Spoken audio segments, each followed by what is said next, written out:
Саламатсыздарбы, Бирге ТВнын көрөрмандары, эфирде жаңылыктар түрмөгү. Алгач маанилүү жаңылыктардын негизги темалары менен тааныштырам. Садыр Жапаров коомчулуктун актуалдуу суроолоруна жооп берди. Экс-муфтий Максат Ажы Токтомушев үй камагына чыкты. Бүгүн Камчыбек Ташиевке Германияда операция жасалат. Садыр Жапаров коомчулуктун актуалдуу суроолоруна жооп берди. Кыргыз Республикасынын президенти Садыр Жапаров кечээ 11 февралда коомдук телебөрүү корпорациясына коомчулук арасындагы талкууланып жаткан актуалдуу маселелер боюнча маек курду. Мамлекет башчы өзгөчө мурунку муфтий Максат Ажы Токтомушев Бишкек шаарынын мэринин милдетин аткаруучуну дайындоонун айланасындагы түзүлгөн кырдаал, жаңы баш мыйзамдын долбоорунун президенттин ыйгарым укуктары, тышкы миграцияга байланыштуу маселелерге жана негизги милдеттер менен биринчи жарлыктардын максаттары тууралуу маселеге токтолду.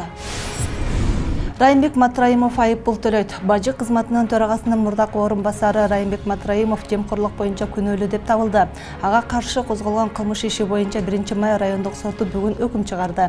Райымбек Матраимов соттун жүрүшүндө күнөөсүн мойнуна алган. Жаза катары ага айып салынып 260 000 сом төгүү милдеттендирилди. Белгилей кетсек, буга чейин коомчулук мурдагы президент Сооронбай Жээнбековдон Райымбек Матраимовду жоопко тартууну талап кылып келген. Бүгүн Камчыбек Ташиевке Германияда операция жасалат. Урматтуу мекендештер, жалпы мусулман бир туугандар, Камчыбек Кыдыршаевичке дуа кылып туруңуздар. Кудай кааласа ушул жума операция болот. Хадисте айтылгандай, мусулмандын башка мусулманга дуасы Кудай кааласа сөзсүз түрдө кабыл болот. Андыктан көп дуа кылыңыздар.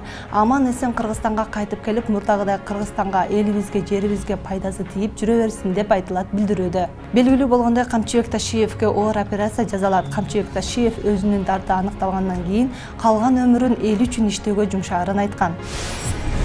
Экс-муфтий Максат Ажы Токтомушев үй камагына чыкты. Ага карата шаардан чыкпоо чечими кабыл алынганын жактоочусу Нурбек Сыдыков айтты. Тергөө жана прокуратура анын үй камагын эске алуу чечимин кабыл алууну сурадык.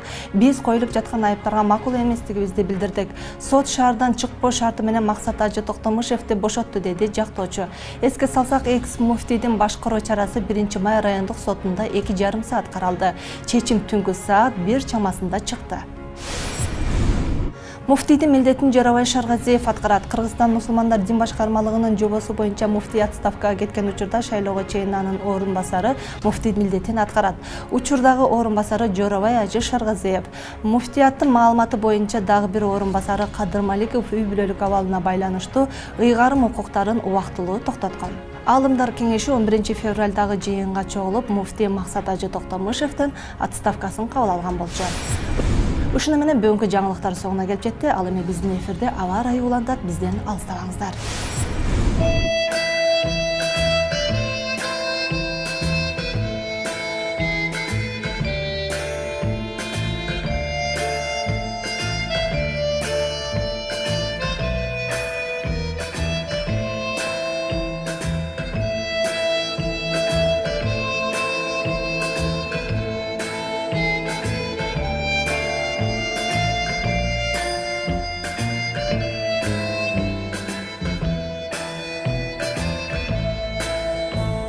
Thank you.